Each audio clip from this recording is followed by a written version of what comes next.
తెలంగాణ కొత్త రాష్ట్రం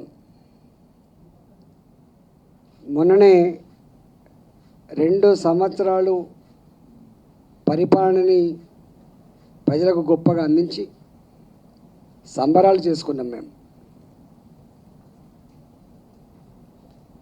జూన్ 2వ తారీఖు 2 సంవత్సరాల కాలంలోనే 90,000 కోట్ల రూపాయలు ఇచ్చినట్టుగా వారు చెప్పినారు. నేను ఒకటే వారిని అడుగుతా ఉన్నా, రాష్ట్రాలు కేంద్రం దగ్గర బిచ్చమెత్తుకోవు. రాష్ట్ర ప్రజలు, తెలంగాణ రాష్ట్ర ప్రజలు ఇన్కమ్ ట్యాక్స్ రూపంలో,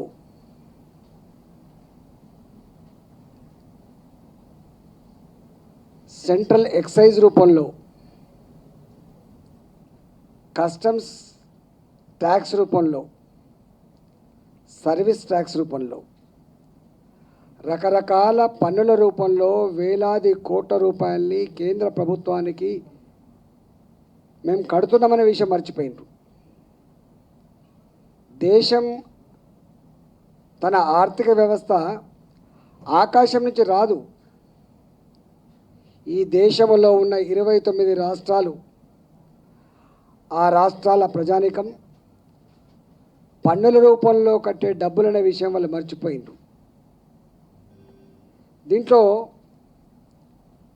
కేంద్ర ప్రభుత్వం రాష్ట్రాలకు ఇచ్చేటివి 3-4 రకాల డబ్బులు ఉంటాయి. ఒకటి, మేము కట్టుతున్న ఇన్కమ్ ట్యాక్స్ కానీ, సెంట్రల్ ఎక్సైజ్ డ్యూటీ కానీ, కస్టమ్స్ డ్యూటీ కానీ, సర్వీస్ ట్యాక్స్ కానీ అక్కడ జమ చేసుకొని ట్యాక్స్ డెవల్యూషన్ కోసం ఏ 14th ఫైనాన్స్ కమిషన్ అయితే పద్ధతులు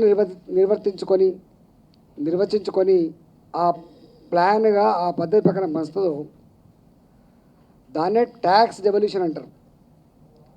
ఆ ట్యాక్స్ డెవల్యూషన్ అనేది ఏ రాష్ట్రానికి ఆ రాష్ట్రం పక్కా నిర్దేశించబడుతుంది, అటు ఇటుగా ఉండవు. దాంట్లో 2014-15 సంవత్సరంలో, ఆర్థిక సంవత్సరంలో central tax share, tax devolution, మేము కట్టిన పన్నుల నుంచి మళ్ళీ మాకు వచ్చే పన్నుల విలువ 8,188.58 కోట్ల రూపాయలు మాత్రమే. అదేవిధంగా సెంట్రల్ అసిస్టెన్స్ అని ఉంటుంది. Central assistance to state plan 2014-15 ఆర్థిక సంవత్సరంలో 5,027.63 కోట్ల రూపాయలు మాత్రమే. Assistance to state government from NDRF 18.51 కోట్ల రూపాయలు మాత్రమే. Finance commission grants to local bodies రకరకాల రూపాయలలో 1910.75 కోట్ల రూపాయలు. స్టేట్ డిజాస్టర్ రిలీఫ్ ఫండ్ 161.21 కోట్లు. ఈ మొత్తం కలిస్తే 2014-15 ఆర్థిక సంవత్సరానికి మాకు వచ్చిన డబ్బు 15,306.68 కోట్ల రూపాయలు మాత్రమే. అదేవిధంగా 2015-16 ఆర్థిక సంవత్సరంలో central assistance to state plan 6,047.26 కోట్ల రూపాయలు. షేర్ ఇన్ సెంట్రల్ ట్యాక్సెస్, మేము కడుతున్న పన్నుల నుంచి మళ్ళీ మాకు వాపసు వచ్చేది 12,350.72 కోట్లు. స్పెషల్ అసిస్టెన్స్, రాష్ట్రం విడిపోతున్న సందర్భంలో 94(2) ప్రకారంగా కొత్తగా ఏర్పడ్డ రాష్ట్రాలకు సాయం చేసేటువంటి ఆస్కారం ఉంటుంది. బాజాప్తా విభజన చట్టంలోనే పెట్టబడ్డ ప్రకారంగా వాళ్ళు ఇచ్చింది కేవలం 566.14 కోట్లు. Assistance to state government from NDRF 468.20 కోట్లు. ఫైనాన్స్ కమిషన్ గ్రాంట్స్ 872 కోట్లు. అదేవిధంగా స్టేట్ డిజాస్టర్ రిలీఫ్ ఫండ్ 205 కోట్లు. మాకు ఆనాడు ఆంధ్రప్రదేశ్ రాష్ట్రంలో వ్యాట్లో ఎంటర్ అవుతున్నప్పుడు రాష్ట్రాలు నష్టపోయే ట్యాక్స్ని రీపే చేస్తామని చెప్పిన అగ్రిమెంట్లో భాగంగా సిఎస్టీ కంపెన్సేషన్ అంటారు దాన్ని. సిఎస్టీ జాగాలో వ్యాట్ వచ్చినప్పుడు రాష్ట్రాలు నష్టపోతున్న నష్టపరిహారాన్ని కొంత భాగం చెల్లిస్తామని చెప్పిండ్రు. మాకు 7,000 కోట్ల రూపాయలు రావాల్సి ఉండే ఉమ్మడి రాష్ట్రంలో మా షేర్.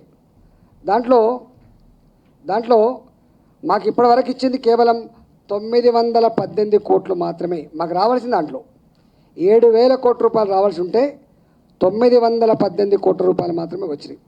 అంటే ఇదంతా కలిస్తే 36,000 కోట్ల రూపాయలు ఈ 2 సంవత్సరాల ఆర్థిక సంవత్సరంలో మొత్తం కేంద్ర ప్రభుత్వం నుంచి వెళ్ళి అన్ని రూపాల్లో వచ్చిన డబ్బుల విలువ 36,000 కోట్ల రూపాయలు. 36,000 కోట్ల రూపాయలు ఎక్కడ, 90,000 కోట్ల రూపాయలు ఎక్కడ? ఇలాంటి అవాస్తవాలు ప్రజల్ని తప్పుదో పట్టించే పద్ధతి ఆ స్థాయిలో ఉన్న వ్యక్తులకి తగదు అని చెప్పి నేను సూచన చేస్తా ఉన్నా. ఇది కేవలం తెలంగాణ రాష్ట్రానికి మాత్రమే కాదు, అన్ని రాష్ట్రాలకు కూడా గట్టినే ఉంటాయి. నేను చెప్పింది అన్ని రాష్ట్రాలకు, ఏ రాష్ట్రాల జనాభా ప్రాతిపదికన వాళ్ళ ఇండెక్స్, వాళ్ళ డెవలప్మెంట్ ఇండెక్స్ ప్రాతిపదికన డిస్ట్రిబ్యూషన్ ఉంటుంది. నార్త్ ఈస్ట్ స్టేట్స్ కొంచెం ఎక్కువ గ్రాంట్స్ ఇస్తారు, సెంట్రల్ గవర్నమెంట్ మీద ఆధారపడి ఉంటుంది కాబట్టి. ఇవాళ నేను అడుగుతా ఉన్నా, ఇక్కడ పరిపాలన సరిగా లేనట్టుగా, రాజకీయ శూన్యత ఉన్నట్టుగా, దాన్ని భర్తీ చేయగలిగే సత్తా మాకే ఉన్నట్టుగా ప్రగల్భాలు పలికిండ్రు. నేను ప్రగల్భాలను ఎందుకంటున్నా అంటే 2 సంవత్సరాల కాలంలో నీ పార్టీ ఇక్కడ జరిగిన ఎన్నికల్లో ప్రజామోదం పొందిందా?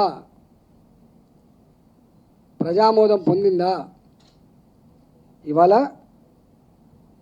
తెలంగాణ ప్రభుత్వానికి బ్రహ్మరథం పట్టి కేసీఆర్ గారికి ఆశీర్వదించి తెలంగాణ ప్రభుత్వం చేస్తున్న పనులు గొప్పగున్నామని ఇవాళ తెలంగాణ యావత్ ప్రజానికమే కాదు, దేశంలో ఉన్న మేధావి వర్గాలు, దేశంలో ఉన్నటువంటి కొన్ని సంస్థలు ఇప్పటికి కితాబిచ్చినాయి. నాకు ఆశ్చర్యకరమైన అంశం ఏంటంటే, అదే భారతీయ జనతా పార్టీలో పరిపాలనలో ఉన్నవాళ్ళు, ప్రధానమంత్రిగా కేంద్ర మంత్రిగా ఉన్న వాళ్ళేమో తెలంగాణ ప్రభుత్వ పనితీరు బేష్ అంటూ ఉంటే, తెలంగాణ ప్రభుత్వం తీసుకున్న నిర్ణయాలు చాలా గొప్పగా ఉన్నాయని చెప్పి ప్రశంసిస్తూ ఉంటే, స్వయంగా ప్రధానమంత్రి గారే తెలంగాణ రాష్ట్ర పథకాలు గొప్పగా ఉన్నాయి, వాటి దేశవ్యాప్తంగా ఆదర్శంగా తీసుకోవాలని చెప్పి ప్రవచిస్తూ ఉంటే, మాట్లాడుతూ ఉంటే, అదే పార్టీలో ఉన్నటువంటి అమిత్ షా గారి మాట్లాడడం 2 నాలుక దొరలకు నిదర్శనం కాదా అని చెప్పి నేను వారిని అడుగుతా ఉన్నా. నేను ఇంకొక మాట కూడా అడుగుతా ఉన్నా, ఛాయ్ వాలా ప్రధానమంత్రి గల్లీకి చెప్పింది మీరు. నేను అడుగుతా ఉన్నా, ఈ దేశంలో ఉన్న నిరుద్యోగ బిడ్డలకి, ఈ దేశంలో ఉన్న పేద వర్గాలకి మీరు వస్తే ఏదో ఒరగబెడతారని చెప్పి భావించారు. మీకు మ్యాసివ్గా గొప్పగా అధికారం కట్టబెట్టిండ్రు. ఈ దేశంలో చాలా రోజుల తర్వాత సింగిల్ లార్జెస్ట్ పార్టీగా అధికారాన్ని కైవసం చేసుకొని ఒక్కటైనా ప్రజల గుండెల్లో దాచుకుని తలుచుకునే స్కీములు అమలు చేసిండ్రా అని చెప్పి అడుగుతా ఉన్నా. ఒక్కటి చెప్పండి, ఈ మొత్తం యావత్ దేశ ప్రజానీకాన్ని అట్రాక్ట్ చేసిన, ఆకట్టుకున్న, మనసును దోసుకున్న షబాజ్ బిడ్డ అన్నటువంటి ఒక్క పథకాన్ని మీరు చూపించండి. మీదో ఇన్సూరెన్స్ స్కీములని, జన్ధన్ యోజనని డబ్బా కొట్టుకునే ప్రయత్నం చేసినారు తప్ప, విదేశాల్లో విహరించి కాలం గడుపుతున్నారు తప్ప, దేశ ప్రజల ఆకలిని కానీ, దేశ ప్రజల నిరుద్యోగ సమస్యకు కానీ దేశ ప్రజల కనీస అవసరాల కోసం మీరు రచించిన ఒక్క ప్లాన్ కూడా లేదనే విషయం వాస్తవం కాదని చెప్పి అడుగుతాను. ఉల్టా మీరు అసలు ప్రభుత్వాలకి మానవీయ కోణం ఉండాలి, ప్రభుత్వాలకి పేదల కోణం ఉండాలి. మీరు అది కూడా మర్చిపోయిండ్రు. ఏ చిన్న పిల్లలైతే ఆహార కొరతతోటి మాల్న్యూట్రిషన్ తోటి బాధపడుతుందని చెప్పిండ్రో, ఏ తల్లులైతే రక్తహీనతతో బాధపడుతుందని చెప్పిండ్రో, గర్భిణీ స్త్రీల మరణాలు, చిన్నపిల్లల మరణాలు ఎక్కువన్నాయని చెప్పి అంగన్వాడీ సెంటర్ల ద్వారా మీరేదైతే డబ్బు ఆనాడు యూపీఏ ప్రభుత్వం ఉన్ననాడు 17,800 కోట్ల రూపాయలను దేశవ్యాప్తంగా బడ్జెట్ కేటాయిస్తే మీరు వచ్చిన తర్వాత కేవలం 8,000 కోట్ల రూపాయలు కుదించిన మాట వాస్తవం కాదా? ఇవాళ దీనికంటే నిదర్శనం ఏం కావాలి? గర్భిణీ స్త్రీల కోసం ఇచ్చే ఫుడ్ విషయంలో, అనాథ పిల్లల కోసం ఇచ్చేటువంటి ఫుడ్ విషయంలో కూడా మీరు బడ్జెట్ కేటాయింపుల్ని కట్ చేసి మీరు పేదల పక్షం కాదని, మేము కార్పొరేట్ పక్షం అని చెప్పి మానవత్వాన్ని చెరిపేసినటువంటి ప్రభుత్వం మీది కాదని చెప్పి అడుగుతున్నా. రెండవది ఎడ్యుకేషన్. ఒకవైపు పెట్రోల్ ఉత్పత్తుల మీద సెస్ వేసి ఎడ్యుకేషన్ చేసి వేసినాం. దాని మీద ఎడ్యుకేషన్ డెవలప్మెంట్ కోసం పేదలకు అందించాలని సంకల్పంలో భాగంగా సెస్ వేసేది. దాని డబ్బుతో మోడల్ స్కూళ్ళ వ్యవస్థ వచ్చింది, కేజీబీవీ స్కూళ్ళ వ్యవస్థ వచ్చింది, కస్తూరిబా బాలికల పాఠశాల వ్యవస్థ వచ్చింది. ఇవాళ మీ ప్రభుత్వం రాగానే మోడల్ స్కూళ్ళ వ్యవస్థను డిజైన్ చేసుకున్నమాట వాస్తవం కాదా? డబ్బులు ఇయ్యని మాట వాస్తవం కాదా? కేజీబీవీ స్కూళ్ళను అర్ధాంతరంగా మీ చేతులు ఎత్తేస్తే ఆ బాధ్యతని తెలంగాణ ప్రభుత్వం తీసుకున్నది. మీ మోడల్ స్కూల్ వ్యవస్థ, మీ కస్తూరిబా స్కూల్ వ్యవస్థ, పేద పిల్లలు చదువుకున్నటువంటి ఆ వ్యవస్థ ఇవాళ మీరు డిజైన్ చేసుకుంటే, మీరు మర్చిపోతే ఆ బాధ్యత నిర్వహించుతున్న ప్రభుత్వం తెలంగాణ ప్రభుత్వం అనే విషయం మర్చిపోకండి. గురిగింజకి దాని కింద ఉన్న నలుపు నెరిగినట్టుగా నువ్వు చక్కబెట్టుకోలేక ఎంత గొప్పగానైతే నీకు తీర్పిచ్చి ప్రజలు నమ్మకం ఉంచినరో, 2 సంవత్సరాల కాలంలో అనేక రాష్ట్రాల్లో ఎన్నికలు జరిగితే ఇలా మళ్ళీ ఎట్లా వాపసు తీసుకుంటున్నారో దాని మీద చర్చించుకునే ప్రయత్నం చేయండి.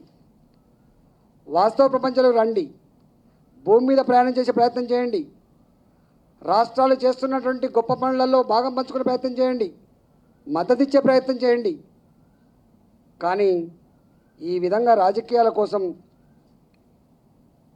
ధర్మాన్ని పాతరేసే ప్రయత్నం చేయకండి. పనిచేస్తున్న వాళ్ళ గుండెలు గాయపరిచే ప్రయత్నం చేయొద్దని చెప్పి నేను ఇతో పడుతూ ఉన్నా. ఇవాళ తెలంగాణ ప్రభుత్వం ఈ దేశంలో ఏ రాష్ట్రం అమలు చేయని సంక్షేమ పథకాలను అమలు చేస్తున్న రాష్ట్రం మా ప్రభుత్వం. సన్నబియ్యం ఒక చరిత్ర, దేశం లెక్క లేదు. నీవు 5 కిలోల బియ్యం ఇస్తున్నావు, మేము 6 కిలోల బియ్యం ఇస్తున్నాం.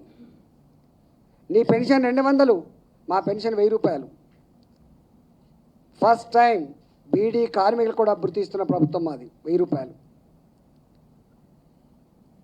67 సంవత్సరాలు గడిచిన గ్రామీణ ప్రాంత ప్రజానీకానికి రక్షిత మంచినీరు ఇవ్వలేని దౌర్భాగ్య పరిస్థితి దేశం ఉంటే, ఇవాళ అలాంటి మౌలికమైన సమస్యని శాశ్వతంగా రూపుమాపాలని చెప్పి మిషన్ భగీరథతో 35-40 వేల కోట్ల రూపాయలతో ఇవాళ మంచినీళ్ళ పథకాన్ని అమలు చేస్తున్న రాష్ట్రం తెలంగాణ ప్రభుత్వం. మిషన్ కాకతీయ, నీది వాటర్ షెడ్ ఇంకుడు గుంతల ప్రోగ్రాం ఉంటే మేము మిషన్ కాకతీయుల కాలం నుంచెలే గొప్ప చెరువులతో కలకలన్న ఈ రాష్ట్రంలో దానికోసం ఇలా 1000 కోట్ల రూపాయలు ఖర్చు పెడుతున్నమాట. ఇవాళ నీ రాష్ట్రంలో, నీవు పరిపాలిస్తున్న రాష్ట్రంలో 24 hours కరెంట్ దెబ్బ కొట్టుకుంటున్నావు. తెలంగాణ రాష్ట్రంలో కూడా 24 గంటల కరెంట్ ఉన్న విషయం మర్చిపోకు. ఇవన్నీ చెప్పుకుంటూ పోతే గంటలు. ఇవాళ ఒక్క మాటలో చెప్పాలంటే దేశ చిత్రపటం మీద తెలంగాణ ఒక ముద్ర వేసింది. తెలంగాణ ప్రభుత్వం ఒక మానవీయ కోణాన్ని ఆవిష్కరించింది. ప్రభుత్వాల బాధ్యత బిజినెస్ కాదని, ప్రభుత్వాల బాధ్యత పేదలకు సంక్షేమ పథకాలు అందించాలని, పేదల బతుకులకు అండగా ఉండాలన్నటువంటి కోణాన్ని ఆవిష్కరించే ప్రభుత్వాన్ని పట్టుకొని మీరు ఈ విధంగా మాట్లాడడం అది మీకే తగింది తప్ప ఇలా ప్రజలు చూసి నవ్వుకుంటారు తప్ప మరొకటి కాదు. నేను విజ్ఞప్తి చేస్తున్నా, మీరు ఇప్పటికైనా కనీసం నువ్వు సాయం చేయకు, కానీ కాళ్ళల్లో పట్టి కట్టబెట్టే ప్రయత్నం చేయకు. ఈనాటికి ఉద్యోగుల విభజన జరగలే, ఈనాటికి హైకోర్టు విభజన జరగలే, పోలవరంలో 7 మండలాలు గుంజుకున్నావు, అప్పర్ షీలర్ ప్రాజెక్టు 300 డేస్ కరెంటు ఉత్పత్తి చేసే కేంద్రం 450 మెగావాట్లు దాన్ని గుంజుకొని నటించినావు. నువ్వు మాకు సాయం చేయకపోగా కాళ్ళల్లో కట్టెపెట్టినరు. దయచేసి అట్లాంటి పని చేయకండి. మేము విజ్ఞప్తి చేస్తున్నాం, మీకు నిజాయితీ ఉంటే మీ ప్రధానమంత్రి గారు ఒక మాట చెప్పిండ్రు, రాష్ట్రాల వికాసంలోనే, రాష్ట్రాల అభివృద్ధిలోనే దేశ అభివృద్ధి ముడిపడి ఉందని చెప్పిండ్రో అది నిజమే అయితే, అది మొసలి కన్నీరు కాకపోతే రాష్ట్రాలకు అండగా ఉండే ప్రయత్నం చేయండి, రాష్ట్రాలకు మద్దతు ఇచ్చే ప్రయత్నం చేయండి. రాష్ట్రాలు తీసుకున్న ప్రజారంజకమైన కార్యక్రమాలకి మీ ఆర్థిక సహాయం అందించండి, మోరల్ సపోర్ట్ చేయండి, ప్రోత్సహించండి. రాష్ట్రాల అభివృద్ధిలో దేశ అభివృద్ధిని చూసుకునే ప్రయత్నం చేయండి తప్ప దిక్కుమాలిన రాజకీయాల కోసం అవాస్తవాలు మాట్లాడి అబాసుపాలు కావద్దని భారతీయ జనతా పార్టీ జాతీయ అధ్యక్షునికి ఆ నాయకులకు విజ్ఞప్తి చేస్తున్నా.